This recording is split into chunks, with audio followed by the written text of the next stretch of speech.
On this video, I'm going to be starting from another project that I had before, and the project was to move a cube up whenever you clicked on it.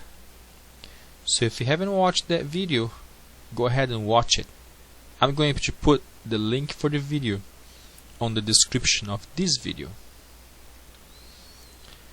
So from the last project, if you click on play, every time you click on the cube goes up by a meter.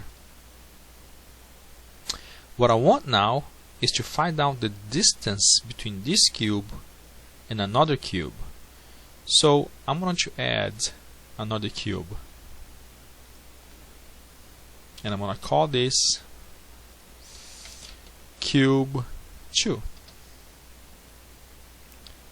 And I'm going to move the cube 2 a little bit to the left.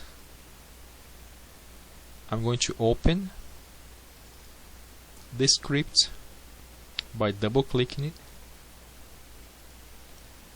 and this is the script we had from the last project. There was not much change. The only change was the on mouse down function.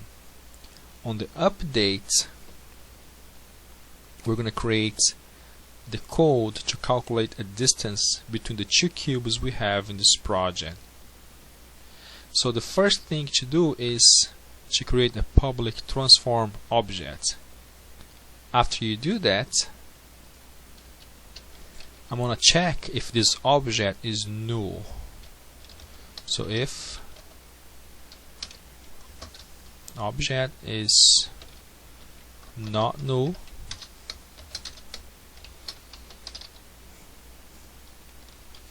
then I'm going to create a float called distance equals vector3 dot distance, and this function needs two vector A and vector B.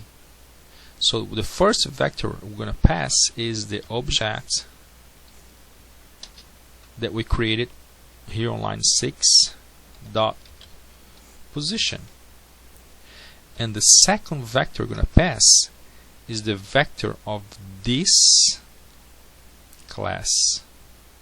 So it's this dot transform dot position,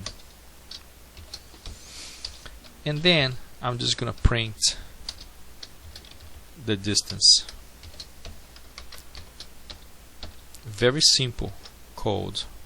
I'm gonna save it, and I'm going back to my unit.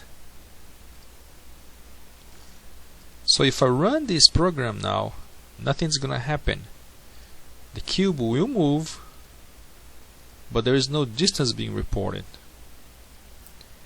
The reason is because the cube does not know what object is looking for.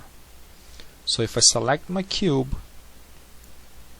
and I go to inspector, and if you see the variable obj, the transform is set to none.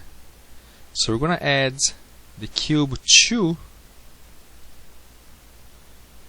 on this object, and now once we run it,